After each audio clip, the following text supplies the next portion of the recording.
Almost. There we go. We're live now.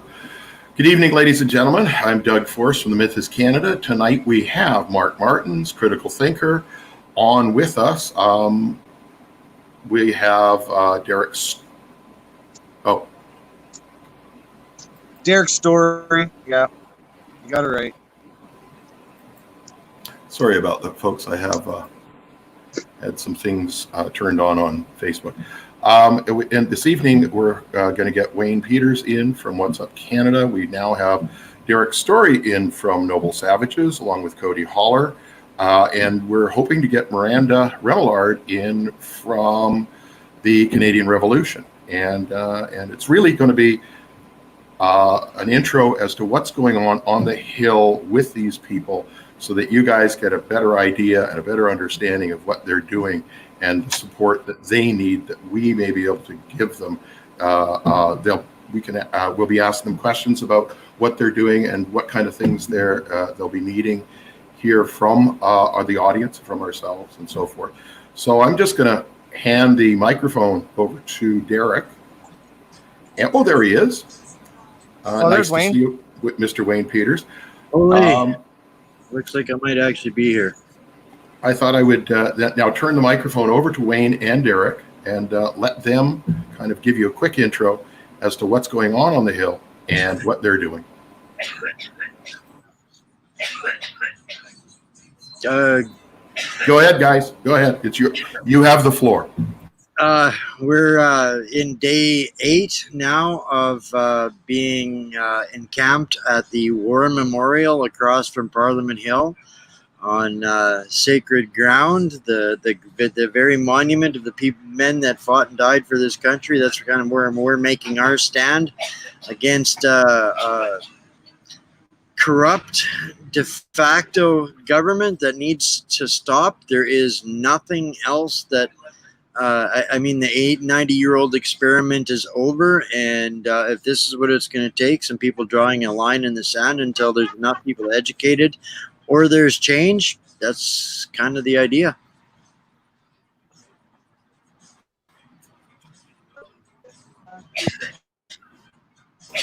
Derek? Gosh. By taking care of me and the guy in the white shirt. I'm not going to for you. We're still getting a little organized here, ladies and gentlemen. The Wi-Fi up there on the Hill isn't as good as it could be. I see Derek. Derek, did you? No, I guess he's busy doing other things. Well, let's open it up to a little questions. Martin, Critickill. Oh, I see KJ has joined us. Good evening, Kevin. You're fine. Good, perfect. Thank you. Go ahead. I just want to ask something. What are you guys asking for, demanding, or what do you guys? You want to put a line in the sand, but what exactly is it that's what do you guys? What do you hope to accomplish? We want to unseat the current government and move to a transition phase towards a de jure government, to a legal government. Okay. Because this last election was the most disappointing election I've ever seen in my entire life. The debate was the biggest joke in history. They were making fun of us in Brazil. Not a single person asked a question during that debate about the fentanyl crisis, the housing affordability issue, the $200 billion laundered through Canada that was not layered through companies like the mafia did back in the 50s and 60s. They're talking about money that was integrated and shadow flipped through housing and buying out the local Canadian proper that can't even afford to pay rent anymore. No one addressed the homeless issue across the country, and not a single politician was asked a single question about anything that mattered to Canadians. It was all pipeline and global warming. So I hope something could come into play, or someone could come into play that's going to actually make a difference for the Canadian proper as we sell off all our assets in our gold mines, in our coal mines. Biggest coal mine in BC. I'm in BC. Biggest coal mine in BC. Sold to China. Not a single Canadian hire in 10 years. And okay. Martin, Is it okay, Doug, if I jump on that one for a second? Yeah, please do. Go ahead. Go ahead, KJ. And Doug, you and I did we did speak about with the type of subjects we're going to cover today. But what I do want to say is this. I have experience in the Canadian political game, having run twice for Mississauga mayor. What I can say is you're never going to see that, not with the way the current government is structured. Every single politician who has any left of center leanings or has any affiliation with liberals in any way is not going to allow debate to take place, period. All the questions are going to be pre-screened in every way, and they're not letting any conservative media in at all. I mean, Ezra Levant from the Rebel Media had to fight in court a few times to be able to get in. And yes, he was granted permission to do so, but their questions are not going to be answered. They're going to be ignored. It's not going to change until massive protests countrywide force them to do so. And it's not just going to be protests. You have to now destroy the pocketbook of all these politicians to get them to listen, period. Well, and at the end of the day, Kevin and Mike, we're sitting here with a de facto government. I mean, they've admitted it, they are de facto. The Governor General has admitted she is de facto. The Queen of Canada admits she's de facto. And the reality is that they don't have the right to be here. As I know that the boys and girls up at in Ottawa have been defining that word for the people coming by and giving out pamphlets and so forth describing what de facto meant and how that change to a de jure would come about. Because it's not something that you can just flip a switch and hope that things change. No, there is a process of doing that. But I won't get into that tonight. This is not about the process. This is about what these guys are trying to bring attention to. And I'm going to hand that back over to Wayne and Derek for more information from them. You actually have to unmute your mic, Wayne.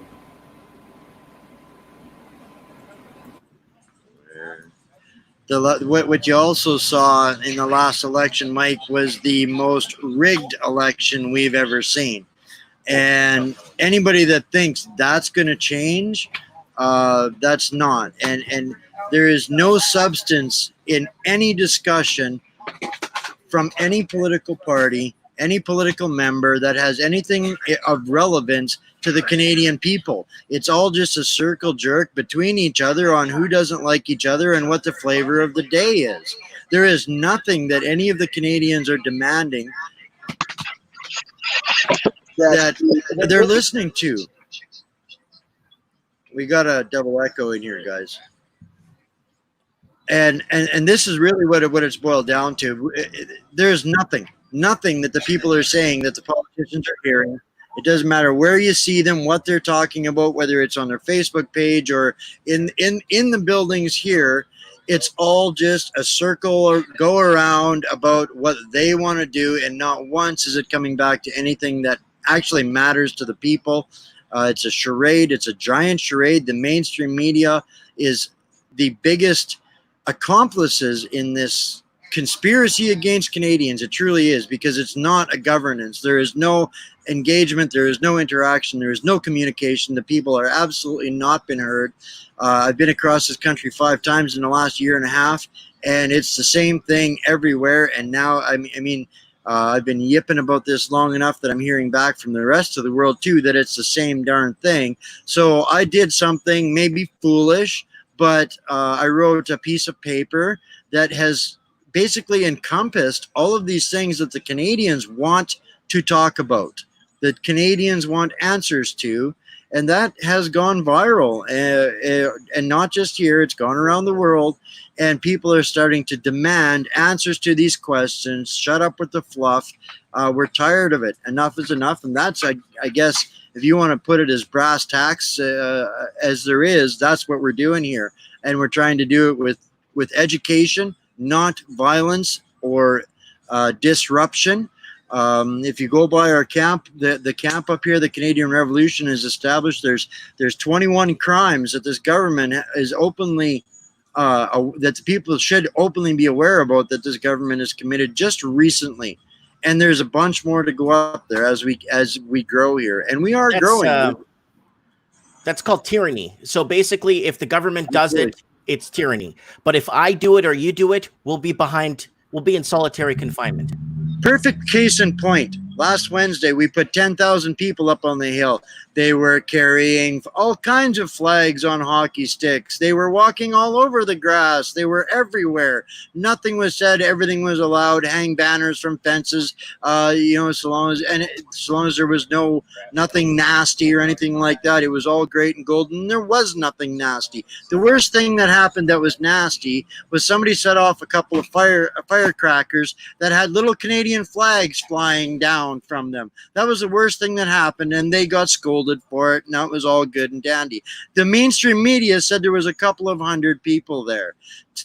They got to do whatever they wanted to, regardless. It was a mass of people. They got to do. Everything was good. Today we go up to the hill with 50 people, no hockey sticks. We're cattle penned into a little aluminum fence in the middle of the freaking pavement with no shade, in the heat, being told you can't do this, you can't do that. So that was exactly, to me, why Canada is in this situation. When 10,000 people show up, they get what they want. When 50 people show up, you go to your cattle pen. Yeah. And this is what we're trying to inspire, to create change when people have had enough of that kind of injustice in Canada and will stand up. They will get what they want. The trick is to get this very comfortable country, this very comfortable society that we've had for the last 3 decades, to get off their butts and go and do this. What we saw on Canada Day was phenomenal. And just so you do know, those fireworks that were set off, they had little parachutes with maple leaves coming down. I was actually talking to a group of more than a dozen Ottawa cops. They thought it was funny. So there was no issue there at all. However, they thought it was funny because there was the large crowd there to not intimidate them, but to be a show of force. So I think really here is we have to get Canadians to comprehend that the days of comfort, they're over. The days of sitting at home with a pizza and your whole family watching the hockey game are over. The days of being able to afford to go to the restaurant and the movie, they're over. No, you have to get off your butts, get out and join these large protests. The numbers are always over 1,000 every single time. I guess really what I'd like to ask everybody here in this panel is, how do we get the average Canadian to stop drinking coffee and beer and come out and join us? Go ahead.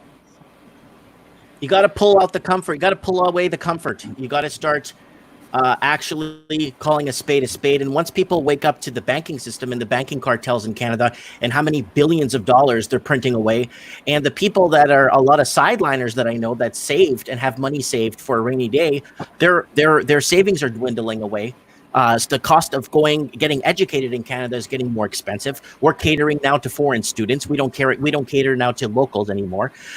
We are completely selling ourselves off. So once they start realizing that our country is being sold off to the highest bidder, then people will start to realize, wait, I can't even afford my rent in a small town. What am I going to do now? I left Vancouver to live in a small town of 7,000 people.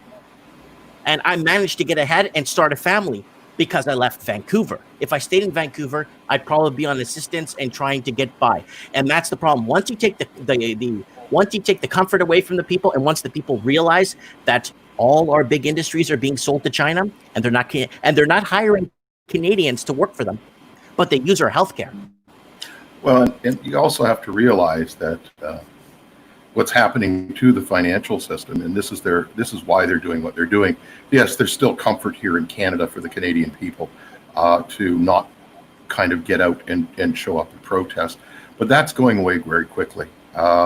As the summer will dwindle into the fall, we are going to see a lot of this stuff that we have today. What do they call that? The CERB. Friends of mine call CERB, it commie coin, for lack of a better. I mean, and it makes sense.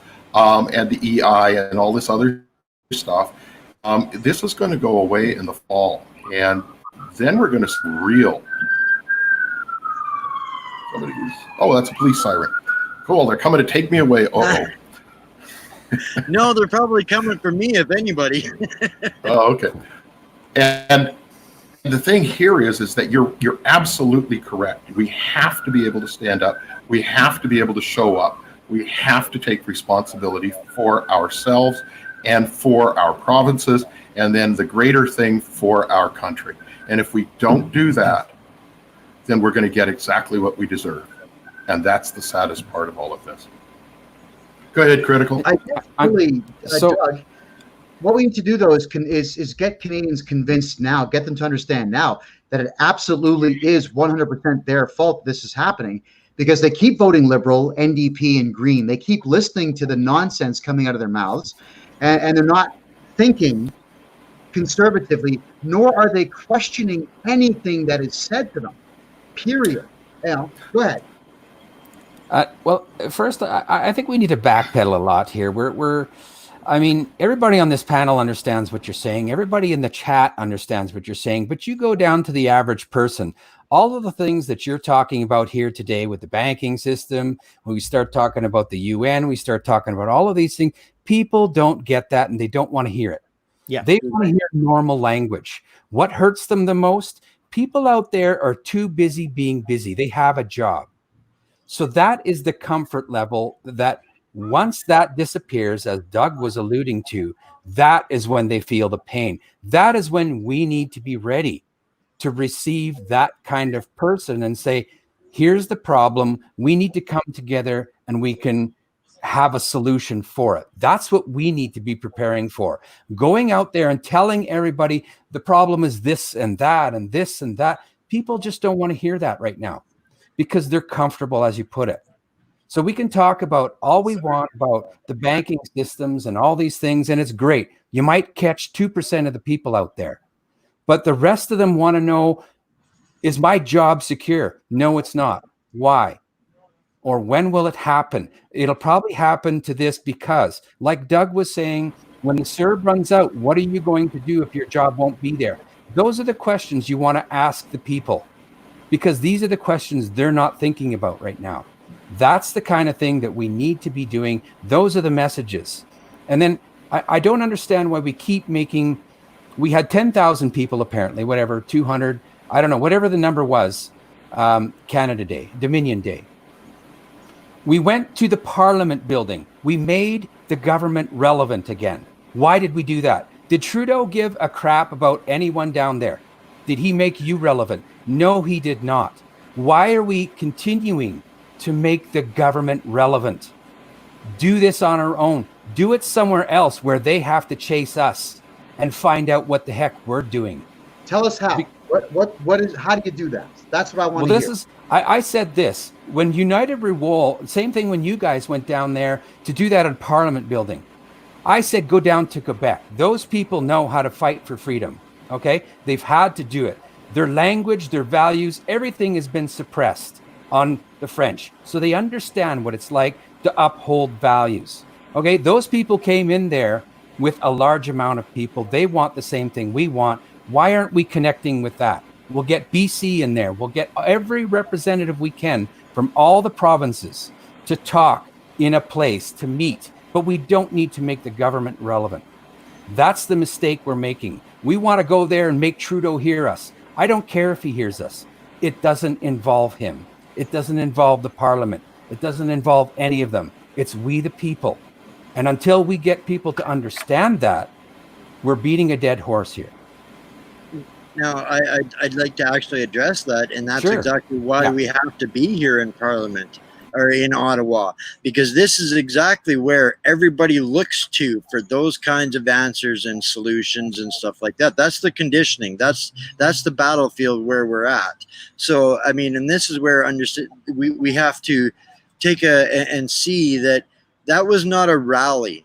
That was the beginning of a movement. And one of the big differences between what happened in this day and what happened at the Yellow Vest, at the United We Roll convoy, is the United We Roll convoy rolled into Ottawa with nothing but bitches, no demands.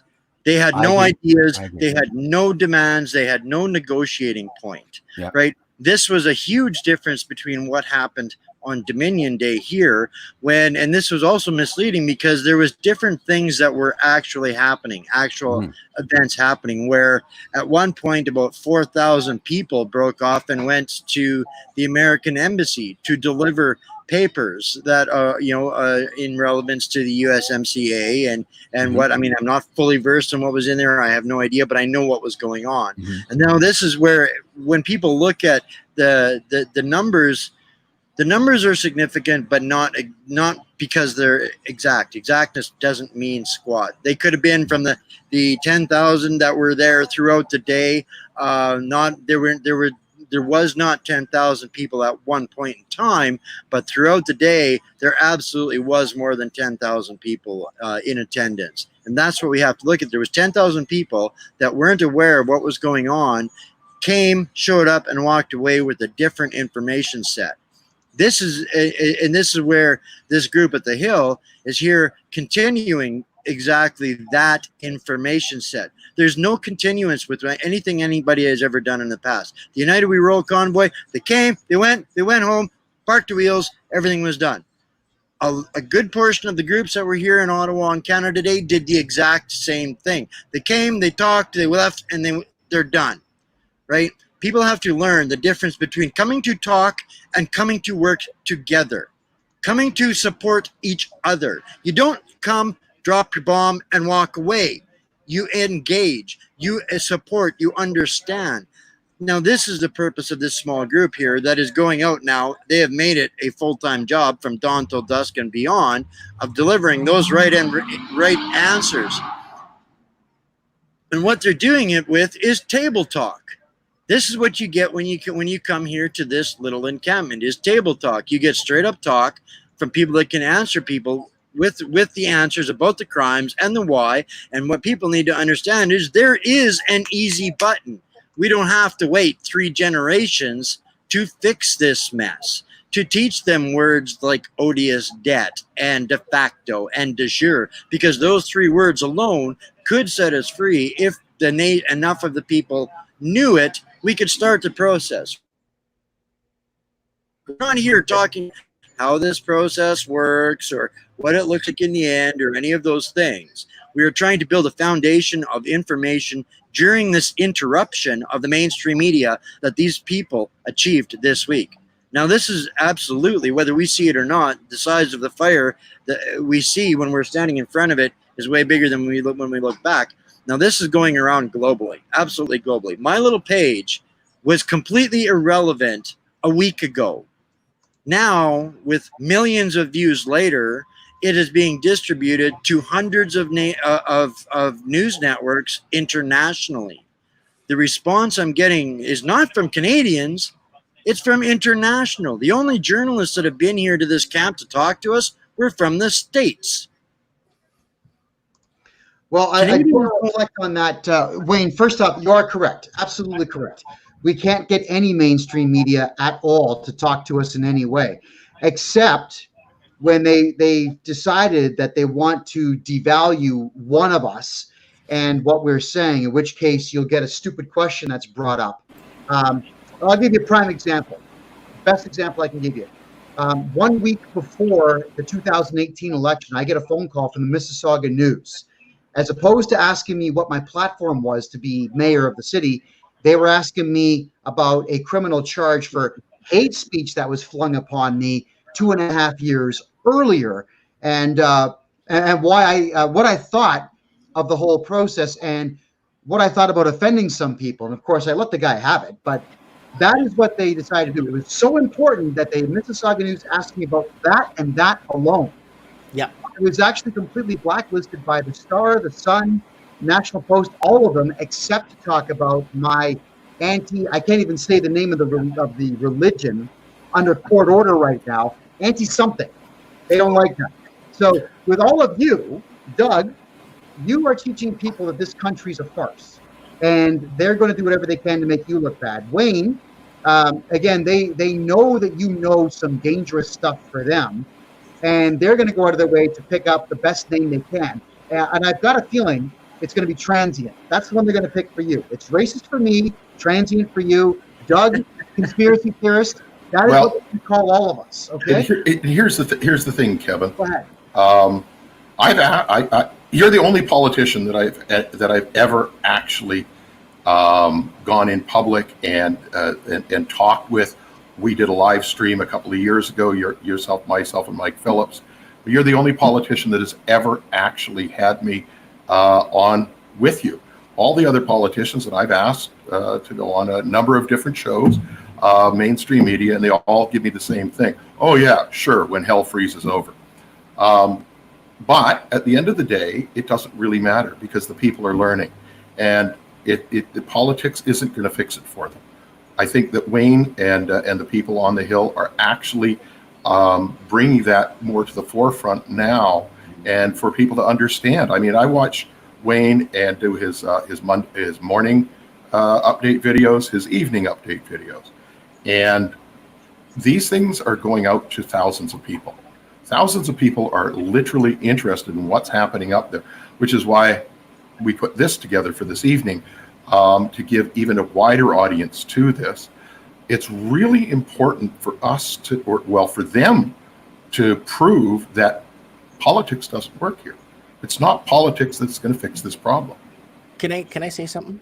Absolutely, Mike. I just want to kind of trail along with a critical thinker there for what he said earlier. Yes, we need some basic, I guess, transmission of understanding with people and getting them to kind of wake up and realize that the game's going to be over, the party's going to be over soon. But also, we need to follow the money. And we need to follow the money because we need to follow it fast. And that's why they shut down the 25th. They got up to 2014 with money laundering. From 2010 to 2014, they found $200 billion laundered from offshore money. And the federal government shut that right down quick in a heartbeat, and they had to. Right? But and then Mike, I'm sorry. I'm not going to step on your toes. Critickill and I have done a couple of videos in the last few months, which we specifically talk about what's going on in the banking system. And one of the things that I've talked about is what goes on in what we call off-balance sheet money, and what happens. You know that the largest money launderers in the Caribbean are the 3 of the 5 Canadian banks: RBC, Scotiabank, BMO, and one that's now been in there for a while is CIBC. They are the number 1 money laundering banks in the Caribbean, and they work for none other than the Federal Reserve.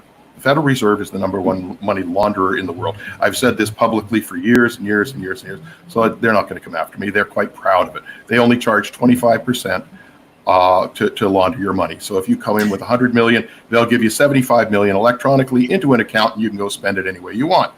Oh, I'm not talking about on a federal level. I'm talking No. I'm talking about through housing. No, I understand that. And those guys that launder 200 million, they're amateurs. Complete amateurs. The problem is when you introduce $200 billion into an economy that can handle it, it's very hard for the locals to deleverage that, and then that becomes a huge issue because they can't keep up with that.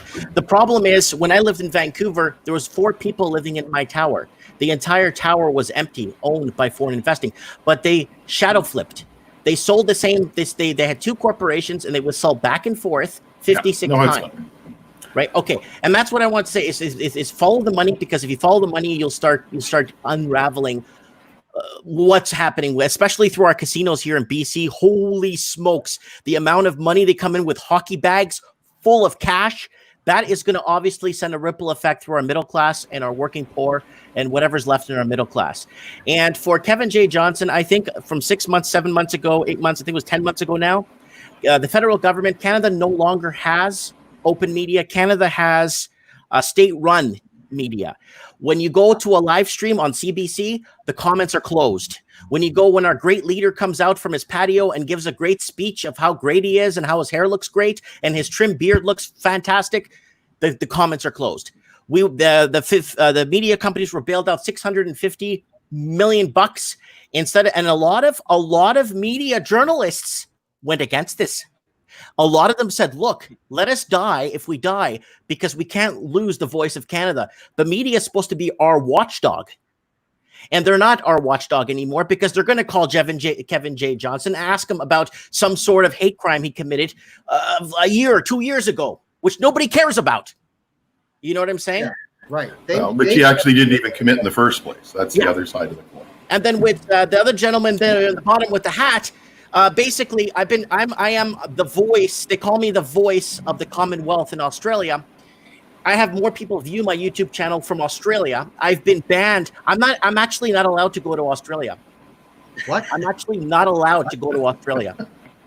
I can't go to Australia. Did the government actually tell you that? Yes, I got a letter from the Crown. You're really banned from I Australia. can't go to Australia because I've been forecasting their housing crisis and the foreign occupation, and I received some sort of like a docket from some was registered mail, and they basically told me that there is some sort of issue with my. They even erased 400 of my videos on YouTube because, again, this is something that's happening across the Commonwealth. New Zealand, Australia, Canada, and the United Kingdom, and the west part of the United States, from San Diego to Seattle. Those areas are completely bought out. People can't afford to live, and the cost of living is so hard that you're seeing mass exoduses from these cities into small towns. And the small towns prices are going up, and the locals there can't keep up with us moving into smaller towns.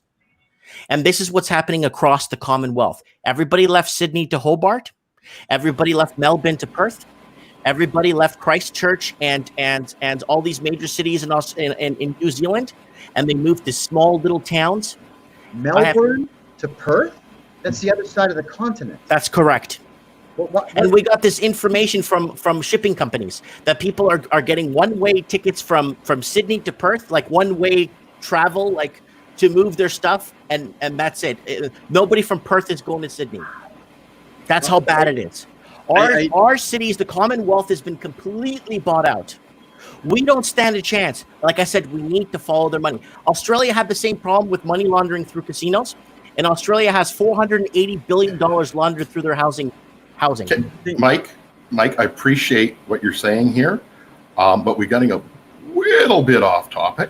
Sorry, guys. I'm sorry. No, that's okay. I would love to tie those two together, though. I'm so happy you said it. I had no idea. No, I really do appreciate it, and you're absolutely correct. We have to take a much bigger look at what's going on in the world, and you're absolutely correct when you say follow the money. This is a Commonwealth problem, and I completely agree with you. Mike Martins runs a wonderful YouTube channel. People, get there. What's the name of your channel, Mike? Mike Martins. That's it. I'm shadow banned. Subscribe to Mike Martins. Start listening to his stuff. Start watching his older videos. Start watching his video that he created yesterday. Get informed. The only way that you're going to get liberated is to get educated. Get informed, people. Go ahead, Wayne. I would love to tie in Kevin's comment about how they're going to label me with Mike's information there. And, if they want to label me a transient, you know what? I would proudly wear that label, because if I'm a transient for any reason at all, it's because of the mismanagement of the government of this country that made it impossible for me as a new business owner and killed my business in Alberta with a combination of Notley and Trudeau. So that I am now a transient, yes. But here's the problem. And here's where it connects to what Mike said. I am not alone, but I am an educated transient with nothing left to lose anymore. So now people in Canada are more likely to understand my position, because they're less than 2 weeks away from it, than they are about the money situation, because their eyes glaze over.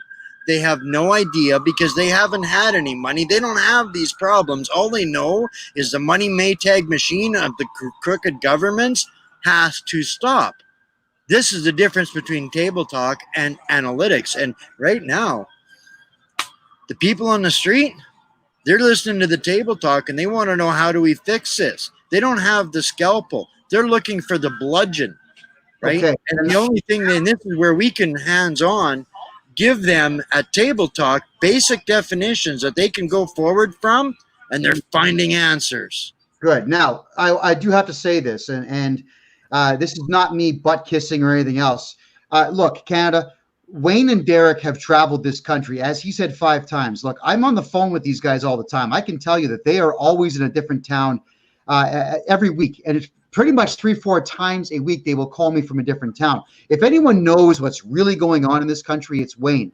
So, Wayne, I think really at this point, we really have to pick your brain. We got to take full advantage of the fact that you are traveling this nation every single day. You're in a different town. The thing is, how do all of us get more of what you know to the public? Let's work on that. Guys, give me a please. Really simplifying. We've gotten so lost in complex things that we can't find the simple way through it. And we're being so programmed through these mechanical devices in our hands and our 4-second mindset. And I say that because I was a part of that business before I became a transient. But I walked away from it when I saw what was happening. When you scroll through your mechanical device, you're making a decision in 4 seconds or less as to whether you're going to click on that information. And every time you do click on that, you get a shot of dopamine. So we are being led to the answers they want us to have in 4-second increments. So this is why I walked away from all of that. But this is where we have to break the cycle. And we're never going to – these people are being are being completely overwhelmed. I worked in the elite sports industry with like the top of the top. So I understand a fight. And you know when a guy has got his hands over his face and he's getting 15 shots every 3 seconds, all he's doing is hanging on for dear life. This is the position of the average mass of Canada. And we have to meet them where they're at to give them a solution. We've got to stop trying to impress them with our intellect and our knowledge and be over their heads. We have to meet the people with their at with the answers they need to know, because nobody's been giving them those answers for the last 90 years. Wow. That's what I see. How do we do that? By doing exactly what we're doing and writing documents that people don't like, that cause controversy, that cause discussion. They all come back to the same set of problems. Now, I wrote a document, and it's got a mitt full of problems identified in there. But in my talks across the world, in the last little while, I'm hearing more and more often, if I take the word Canada out of that document and I put my country's name in there, my people will fight for this, because this is the problems we're facing. Okay. So Wayne, can I ask you a question? Absolutely. As you're going through town to town, what are you seeing? I guess what I see a lot of, and including the last election, and this is what disenfranchises me with elections. I see people focused on, we don't like Trudeau. If we can take that out of the focus away from that specific body and that entity and say, bring the focus onto something more that brings unity to us.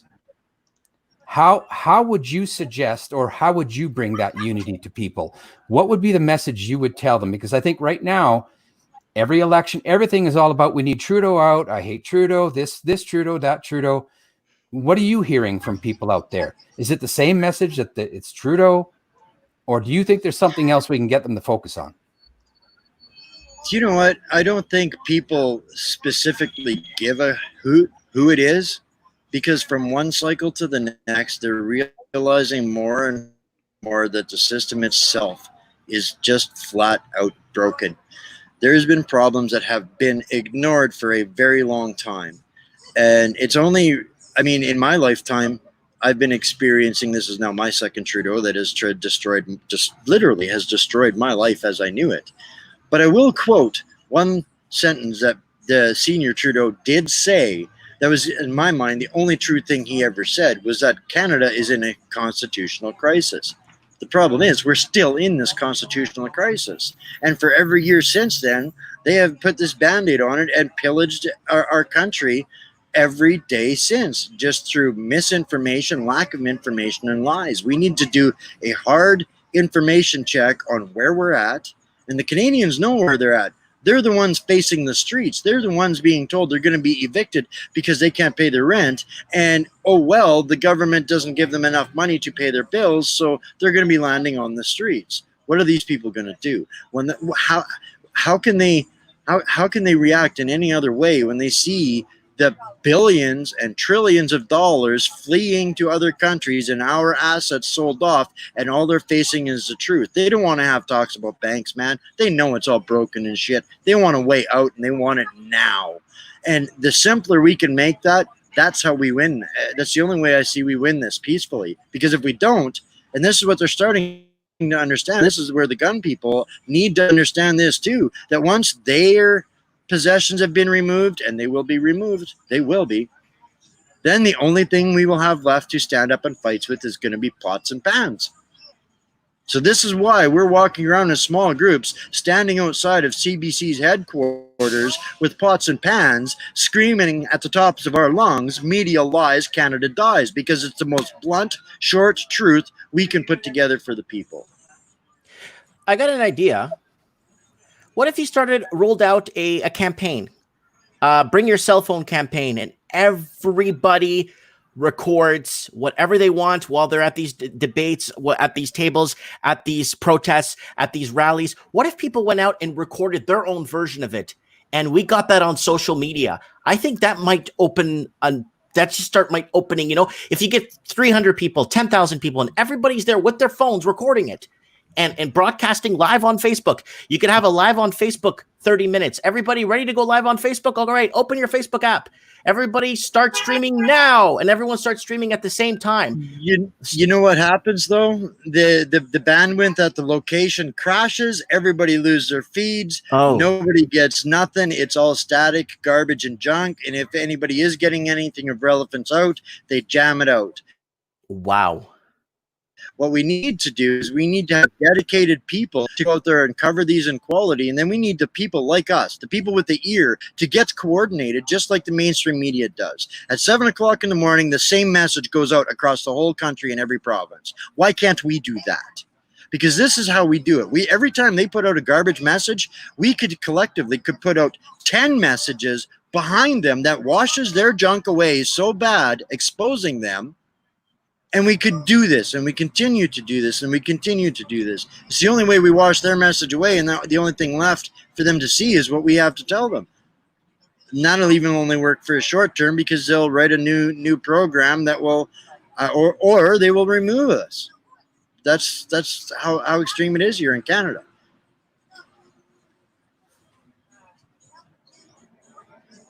Is you got to take the Vaudeville Act on the road. And that it does work for a short while, because people are not used to seeing someone set up a big stage and make a presentation in an odd place at an odd time.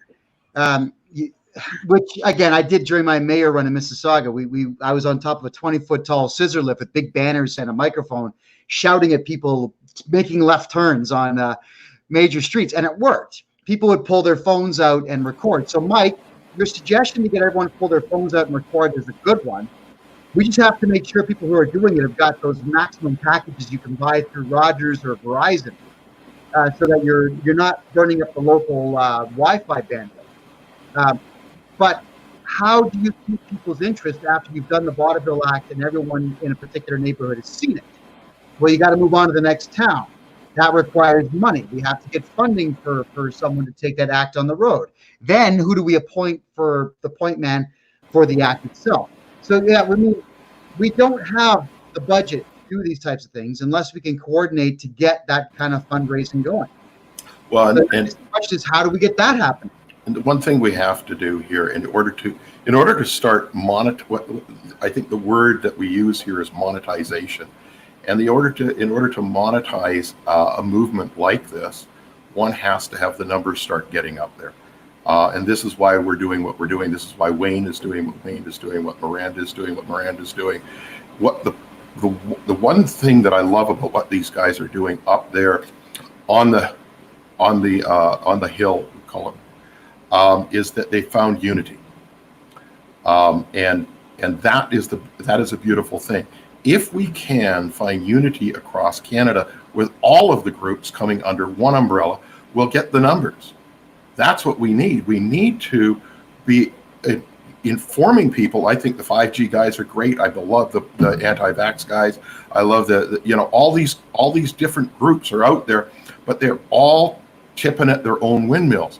We've got to bring them under one umbrella and tip and go after what needs to be done, which is the solution, which is get rid of the de facto and bring in a de jure. And the only way we're going to do that is to under unity of all of these groups across Canada, and our numbers grow. At that point, monetization becomes very easy because yes. What you're saying is correct, but what is the exact aside from unity? What is the first step to start knocking these politicians out of office? Well, it's not so much you have to worry about the de facto government. You get to turn your back on them and do what you should have been doing in the first place, that we were given the right to do in 1931. And you know who I am. I'm Doug Force from The Myth is Canada. And if you want to find out what the solution is, Kevin, you go to the website. It gives us the history. Now I'm going to put a plug in for The Myth is Canada. Over the next 4 weeks, we're going to be putting up a new tab called Solution: How to Seat a de jure government. It's going to be up there. It's going to be about 10 new pages up there with all of the information. Basically, it's a nuts and bolts how to seat de jure. And we go through the whole process. So look forward to that, ladies and gentlemen. We're going to start putting up those new pages starting over the weekend. I'm working with Sean to get that up and done. I've got a couple of new things to go up for the weekend. And the first ones is going to be how do you hold a constitutional convention and how do you elect your delegates. And that'll be up there hopefully by Monday, Tuesday morning at the latest. But that's the solution. That's the only solution we have. It was granted to us by the British Empire in 1931. I'm not going to get into the history on this. You want to find out the history? Go to the website. I've got a timeline up there. It's wonderful. All of the documentation is there. Take the next 3 months and read it all. I'm kidding. No, I've done about 12 hours of reading on your site there, Doug. It's amazing information. I highly encourage everyone who's watching to go to Doug's website and read what he's done. The research that you've put together is phenomenal. I don't know how you found this stuff out, but congratulations and thank you. Well, thanks for that. But the reality here, ladies and gentlemen, and this is why it's so important that we have to support people like Wayne and Miranda, Cody and Derek and Timothy Paul, who's up there with them as well, and all these people that stand up. If you have local groups that are anti-vax, anti-5G, get off your ass and start supporting them. These people need the numbers. These are good people. They're out there. Yes, they may be what I call tipping at windmills, but they're doing something. They're not sitting as a keyboard warrior and doing nothing. They're out there. They're getting people informed about these masks, about this COVID, about this 5G networks. Get involved. Over time, it's going to work. It's the only way it's going to work. Get off your asses. Get out and do something. I went to Ottawa. I got heat stroke. I wound up living in my apartment with all the drapes closed, the air conditioning on full, and a headache that I thought was going to explode for 24 hours. But I didn't care. I was there. Get involved, ladies and gentlemen. I see Miranda in the background. I'm going to shut up. Bring Miranda forward. Give her the microphone.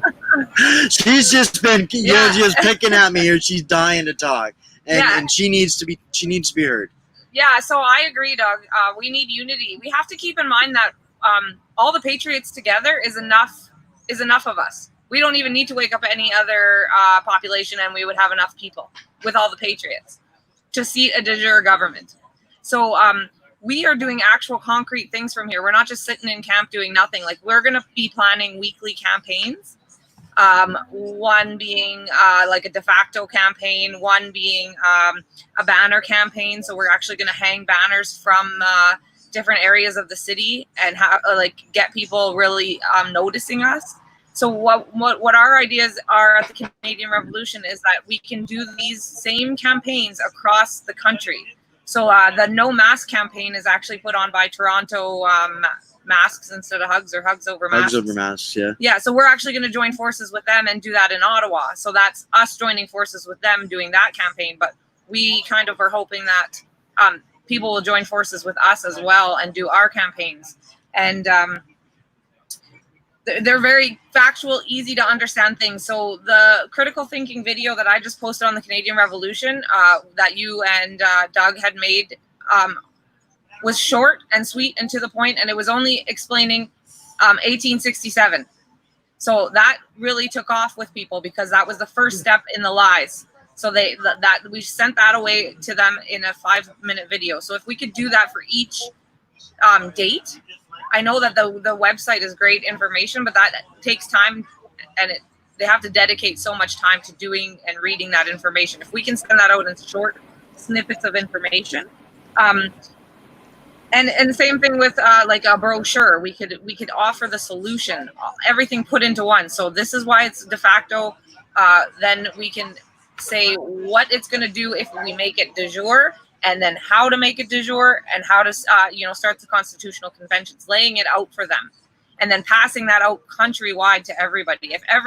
If all the patriots were on board, we would literally have enough people. So we don't need to focus so much on waking up the masses. We need to focus on uniting each other. Exactly. And it wasn't shown in the Canada Day event when the Canadian Revolution didn't even get a chance to speak. That was very disappointing for us because we had a lot to say. Doug, you as well. Well, and it really is all about unity. And if we can't get together, then we're going to, when they signed the Declaration of Independence, the 56 signers of the Declaration of Independence said, gentlemen, by signing this, it just proves that we're all going to hang together, because if we didn't sign it, we would all hang alone. So under unity, we can fix this. If we continue to listen to them and divide and divide and divide and divide, that's why they came out with this BLM stuff. That's why they came out with the race baiting and so forth. It's all about division, division, division. We all know that. So stop it. Start getting together with people. Start being a part of the solution. I try to simplify. I simplify hardcore, and I don't have the time to debate with people if they're completely oblivious. But if I want to find out where they're at really quickly, I will just ask them, do you want to be, would you like to see Canada debt free? Because we can hit an easy button and do that. And if they're curious from there, then there is a place to send them for the right information on a positive note. Who does not want to know how to be debt free, right? We have to start to accepting our roles in this and taking responsibility and just realize that if we just play one small part in this, instead of trying to be different and standing out with each other in this competition between each other, that's got to stop. We all want the same thing, but we all want to be it under our little flavor and color. And you know what? If we just get back to being Canadians and doing it right, that's what I see from these people here, is they're doing it right. There's nothing but education and good positive vibes. The community here, this is the amazing part. The community around here, their minds are going, because they've never seen anything like this here in Ottawa before. And it's really so simple. It's really so simple. It doesn't take rocket science to do. I'm not a rocket scientist. None of us here are special. Miranda is the rocket. She's special, but she's not a rocket scientist. But this is it. It just takes action and collective action to purpose. Right? Do something together. And I mean, what the government is doing is, we all know that if you're building a house and you're holding a nail and you're trying to hit that nail with the hammer and you're looking at the Looney Tunes across the street, it's going to hurt. We got to stop doing that, because that's exactly what we're doing. We're so busy watching those guys. We're not watching the house we should be building. If we just ignored those guys for a little while, built the house that we should have, Canadians would get what they would deserve, ultimate freedom, and it could be done so very, very simply and easy. But we just got to put our own shit together. Excuse my French, but I mean, we hear this term all the time. Symbolism will be their downfall. Well, you know what?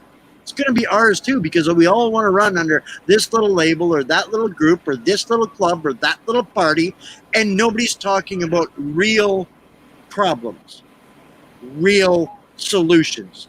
We're all falling victim to this virtue signaling social credit score society. Even on our patriot side, we are falling for this satanic lullaby, and we are using it against each other. This is where we're at. There's way more than enough people to fix this, We just got to get them to put themselves aside for 5 minutes, go and do something that might be a little bit hard, but do it. It's not hard. It really isn't. When you get around a bunch of people of like mind and purpose, I'll tell you what, there's a sense of empowerment there that you will not find anywhere else. So, Wayne, would it be okay if is Derek or Cody around that they may want to come in and take a 2 or 3 minutes on camera while we have you here? I mean, it would be wonderful. I don't see them, actually. Okay. Well, they were invited to participate this evening, and I thought, Miranda, is there anything more you'd like to say? This forum is for you guys. Well, I just want to reiterate the unity part. If we can all work together for one common goal, even per week, just focus on 1 week at a time.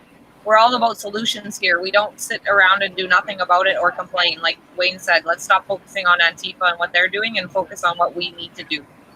So we're gonna have some of our own meetings here and hopefully do some brainstorming as to a timeline of campaigns that are going to lead from point A to point solution. And then by the end of our campaigning, by the time it gets cold here, we would really like to be done this and not be in a tent.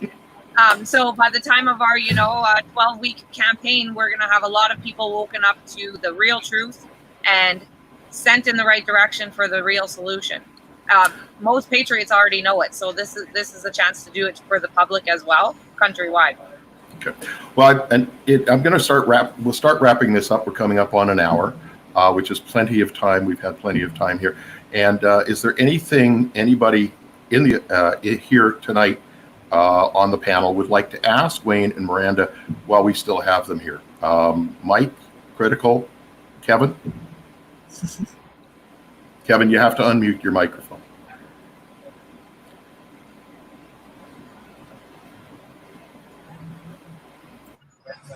Yeah, I don't have it going. Can you guys hear me? Yeah. Okay, perfect. So, Miranda, everything you said is correct. I agree with everything you've said. The one thing I would add to this is unity is one thing, but the other big thing would be that everybody who sits in the center or right of center is going to have to now start running for every single type of political office going. It's very easy to run for school trustee all over the country. It's extremely easy to run for city council or mayor all over the country. That is what we have to do. We should have 10 people on our side running for each one of these positions. And the strategy would be that these people who do so, you all say the same thing over and over again, and then one by one begin to drop out and put all your effort into one candidate that you see as the strongest to take out the left and the Liberal and the NDP and the Green guys and gals who are either in power now or running for the same office. That is how we have to get this going. Please believe me when I say this. It's a lot of fun to run for public office. So if you've ever considered it, do it. Do it now. The one thing I want, the only, okay, that's nice, but there is no political solution to this. I don't, and yes, you can run for office. Oh, that's great, wonderful. You're not fixing the problem. You're only exacerbating it and making it go longer. The only thing that we have to take, because it's de facto. First of all, I guess, Wayne, we haven't defined what de facto actually means on this show. De facto means illegal and unlawful. So when you run for political office, you're joining the mafia. You're going to be part of the mafia. Snout in the trough, get paid to screw us. We've talked about the little child case. We've talked about the oath of office, that they all swear their allegiance to a queen, a foreign monarch. So, I mean, I don't want to get into this on this particular thing. There is a solution, but it's a solution for de jure, not to get involved politically, because politically is a waste of your time, your energy, and more importantly, your life. You've got to stop wasting that, going down rabbit holes that lead to nothing. I'm sorry, Kevin, I'm not saying anything to put you down. I'm just saying that there is not a political solution to this.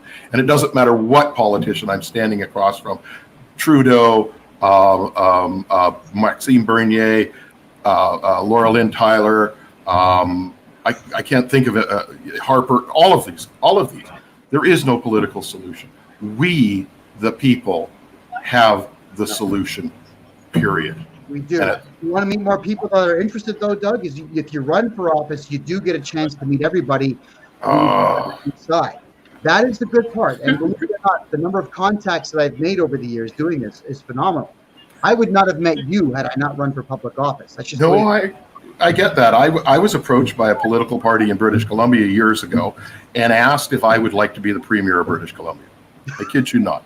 No, they were having this thing going on with this guy who had had a bad thing. He slept with a married woman, and they wanted somebody who was squeaky clean.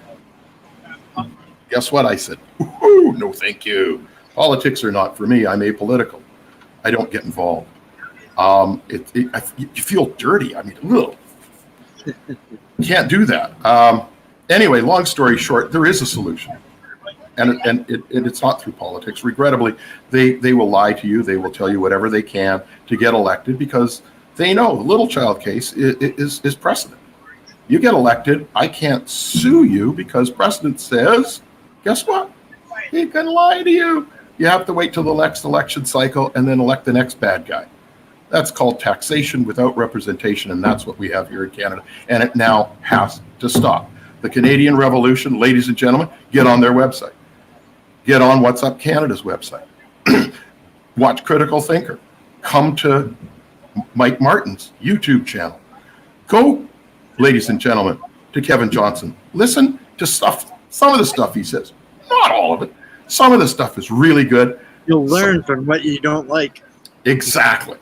Can I throw something in there real quick before I take off for dinner? Yeah, go.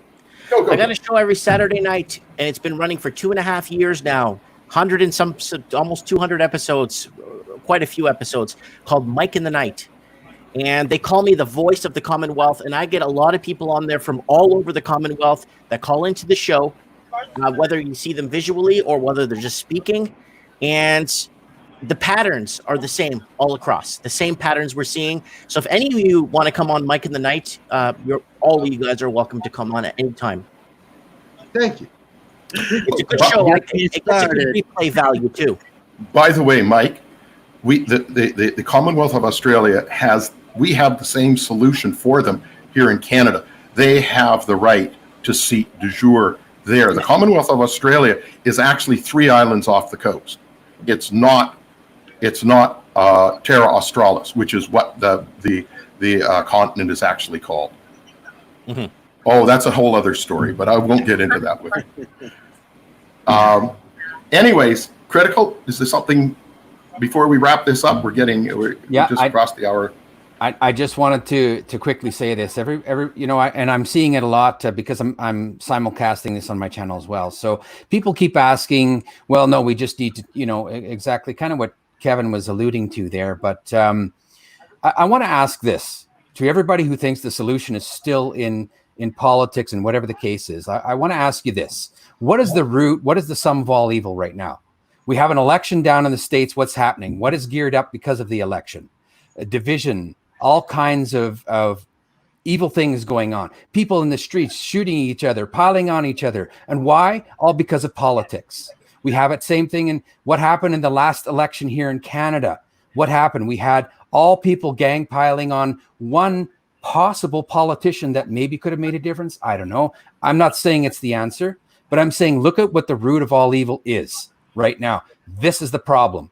It's all within the political realm, and it's time that we, the people, take over and push that aside. Stop thinking that a politician is going to save your butt, because it's not happening. It's time we take accountability. I love what Wayne was saying. It's unity across the board. Forget politics, just the people. We don't need anything but that. Alone. Just the debt alone will never be solved by a politician. They keep spending. Guys, before we go, we have a new guest tonight, and I'd like to bring him into the conversation. If he'd like to unmute his mic, give us a quick introduction as to who you are, Mr. the Grizzly Patriot. And I take it you've been watching a little bit of this before you joined us. So come on board. Give us your 2 cents. I haven't had time to watch any of this. My phone is lighting up with shit happening everywhere. Rocco Galati's got a case he's going to be filing tomorrow against Trudeau. Yep. There's other groups filing lawsuits. We got a march now that we're planning for July 19th across the country. So yeah, I haven't had time to do anything. But anyway, Mark Friezen, the Grizzly Patriot. Yeah, I don't know. Well, happy to have you here. Nice to see you. Haven't seen you since Ottawa, which is what, about a week ago. And like about a year ago. Yeah. And we have Wayne Peters and Miranda Remillard on this evening from Ottawa on the Hill. And we were speaking about what's going on up there. And they were giving us update as to what's happening and what they've been doing. Whilst they were, well, it's now nighttime up there, not so much in the nighttime. But you guys went to the Hill today. They banged We pots did. of man. And it was a scorcher. Yeah. I'm melting. I'm getting skinny, and it's not because I'm not eating; it's because I'm melting. It's just been so surreal again. It's kind of in some moments, it's almost a bit of deja vu to the convoy when you see the look on these people's faces that they've never seen this before. They've never seen this happen before. They've never seen a protest based on meaningful discussions and meaningful problems. There's nothing here about virtue signaling or identity politics or race or garbage or fluff or none of it. It's all about facts over the feelings. And if we can focus on the facts, we can fix everybody's feelings someday. They're absolutely appalled when they come, or like astonished when they come over and they see what our cause is. They're so excited, they're like vibrating almost. And none of these people knew we were even there July 1st. So we're reaching these people by being in the community every single day, and that's what needs to happen every single province across the country. We need to be in those communities doing these campaigns together as a collective. Otherwise, we're never going to have the change that we want. It's true. You can never build a relationship across a keyboard. You can never look them in the eyes. You can never shake their hands. And once they find somebody of like mind, you've got an ally. And this is what we're seeing: boots on the ground, and that would translate to the digital space. But we've gotten so ahead of life in the digital space, we've forgotten how to live in the real world. And listen, I tell you, this isn't easy, but it's a heck of a reality check on what real life is all about. And it's pretty amazing. There's nothing more fulfilling. It's brutal, but it's fulfilling. So go do some of it.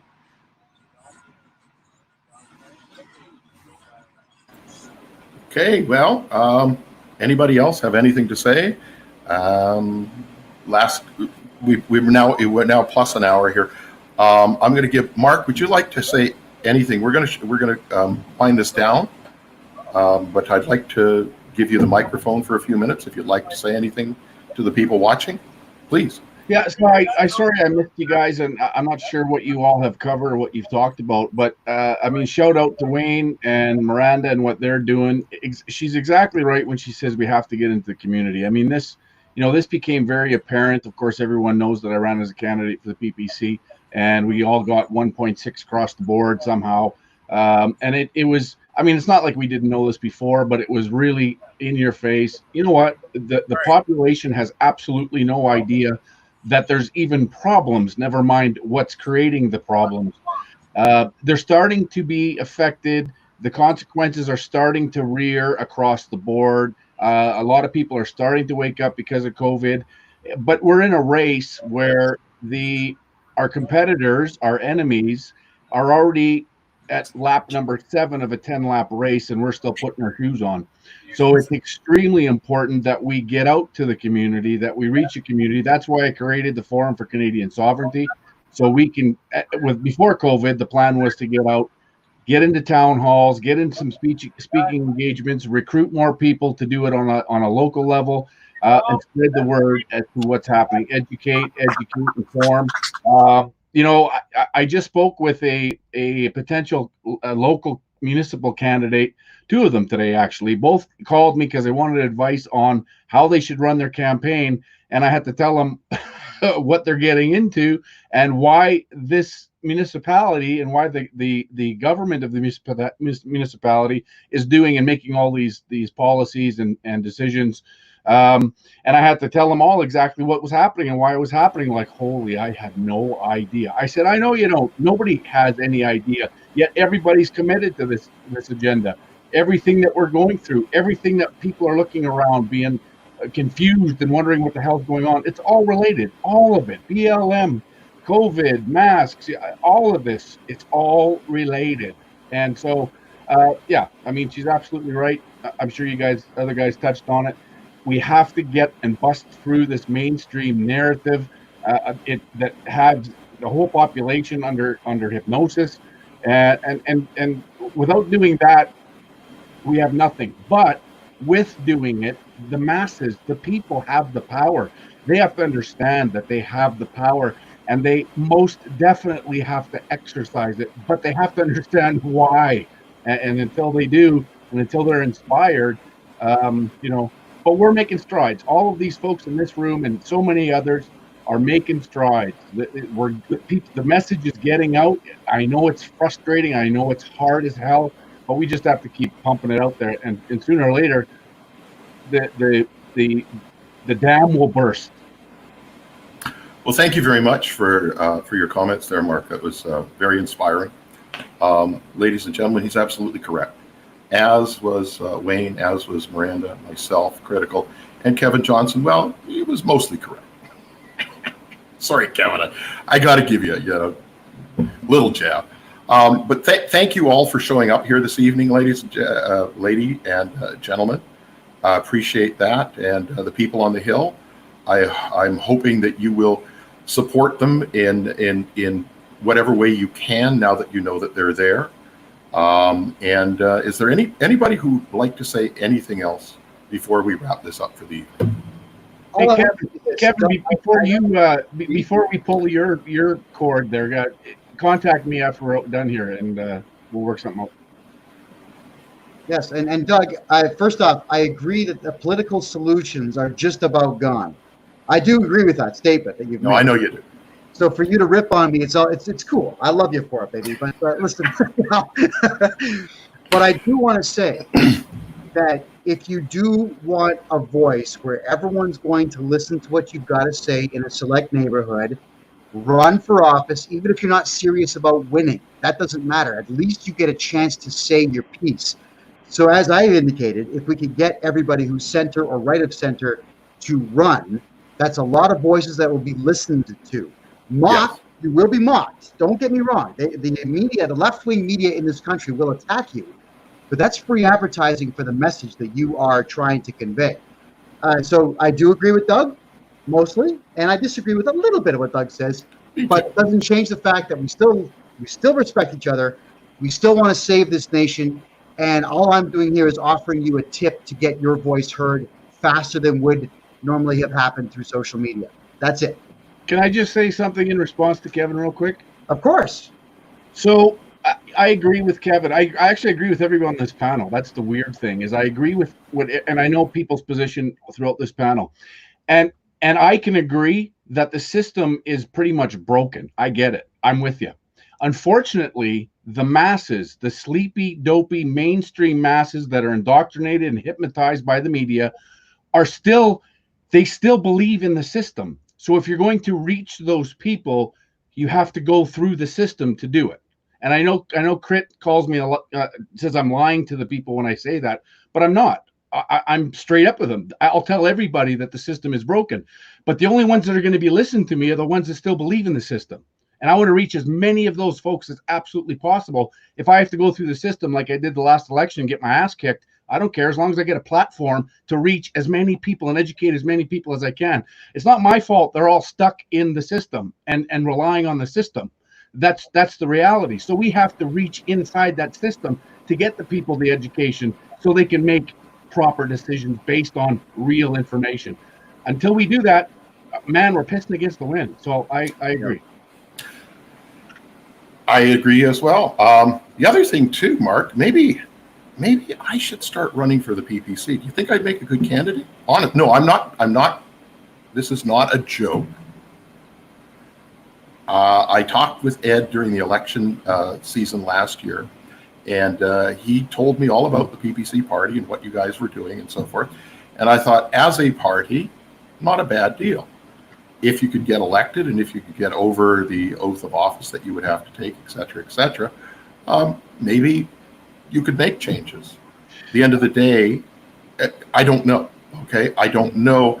I don't know who I didn't get to meet Maxine. I got in Ottawa. I was looking forward to actually meeting Maxine up on the hill there. I was unable to do that on July the 1st, and it saddened me a little because he seemed like it would have been an interesting character to talk to. I think you've got the temperament, Doug. You have the temperament to run for PPC. You certainly have the patience to do so, and you've got debate skills. You know that you have.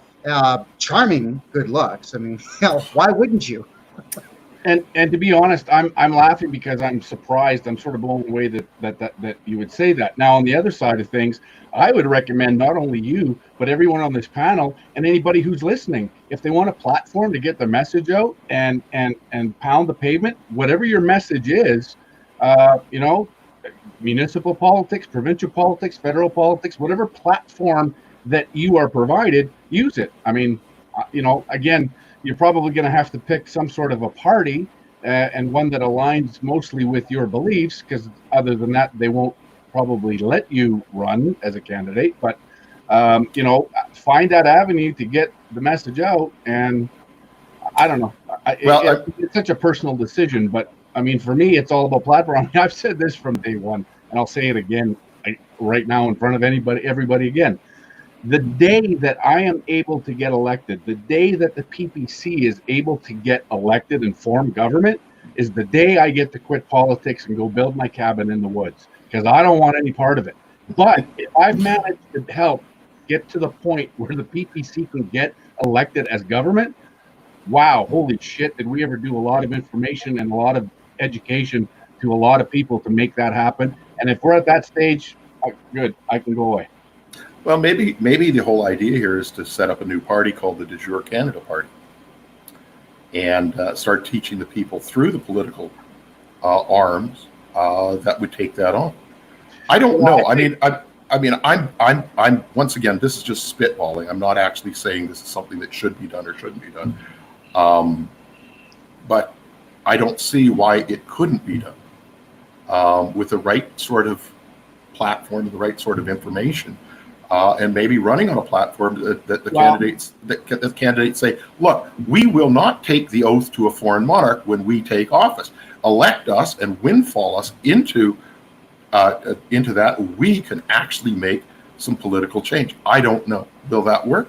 Haven't a clue. Well, I think, there's a lot of parties. I don't know how many there are altogether, but there's a whole lot of parties. So if you're going to have any platform or any ability to reach, the masses, you're going to have candidates in at least half the ridings, and have a membership of a certain number. There's to have any platform given to you. I mean, there's so many parties right now that nobody even knows they exist. It can't be any. They don't have the numbers, right? I'm sorry, it can't be any worse than Israel. Their Knesset. They have something like 2,000 parties and something like 400 seats. Yeah. Mr. Grizzly, something I got to say here in reference to what we've just really all kind of agreed upon. And that is there is a huge fear component that the good majority of people have. I'll give you an example. I put my name in to run for Mississauga Streetsville. One of the members, I guess, a decision maker for that particular group of it, had stated that he absolutely adored my message, but he abhorred, and he stressed it with the hands, I abhorred the way that you did it. Now, the way that I presented my message to the public was, I guess we could call it lecture comedy. I cracked a lot of jokes. I made sure that my show was entertaining, and I had brought forth, I filed some major lawsuits against some major people to call attention to this, and the PPC, I forget what they call it, it's a group of people in a neighborhood who decide who gets to run. They did not want me to run because they didn't like the way I presented information. They were afraid that they themselves would be sued. And that's a very big problem because no one knew who they were. They didn't have to put their name on any documentation. Anything that I would have said, I would have owned. With Maxime Bernier having been the boss, he could have shut me down on a moment's notice. I would have to do what Maxime says. So I found that the amount of fear that people feel for their own safety, I guess the safety of their income and maybe not being doxxed, they will jump on people like you and me telling us that we're just a little bit too controversial for them to put their names behind. That is a sad state of affairs. The amount of fear coming out of adults. I understand in kids, but coming out of adults, it sickens me. And I'm the one that coined the phrase, and I do take full credit for this. When you make a decision based on fear, it's 100% wrong 100% of the time. They obviously made the wrong choice to be afraid of what I would represent or what I would bring to the table, or I guess a little bit of fire that would come to the party from the Mississauga News that nobody reads. So we have to get rid of this fear factor. And that's their whole deal here, isn't it, Kevin? Fear, fear, fear. Yeah. That's what this is about. This is about, COVID-19 and the fear of catching a virus that has a 99.5% survival rate. Oh no, we're gonna die. Anyway, but that's the whole idea. BLM is to put fear in between the people, keep us divided. It's been a wonderful evening, guys, but we've lost the people from the Hill. So the whole purpose of this was to have them here. So I'm gonna wrap this up. I'm gonna anybody with any final things to say. Ed is our moderator. He's now come on board. Hey, Ed. Ed, how's it going, guys? Quick question for you. Does anyone know how we can send these guys some cash or some tents or some water or some food? I was hoping that that's what we would end the show on, with that information, but it seems Wayne has lost his connection.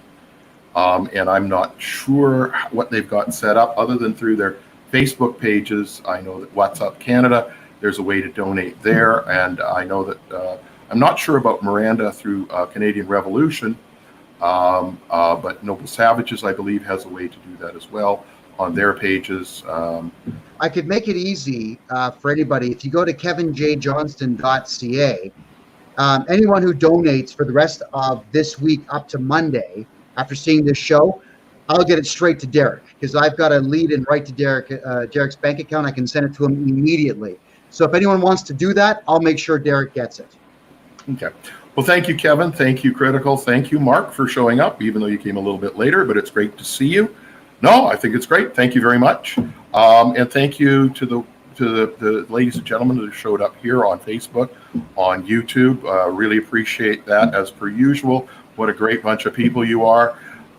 Keep doing. Let's keep getting this out there. Keep getting these messages out there to we the people. We the people can make this change, and that's the only people that can do that. Anyways, for now, thank you very much, and have a great evening. Thanks, Doug. Appreciate you hosting this, and thank you, Ed, for hosting.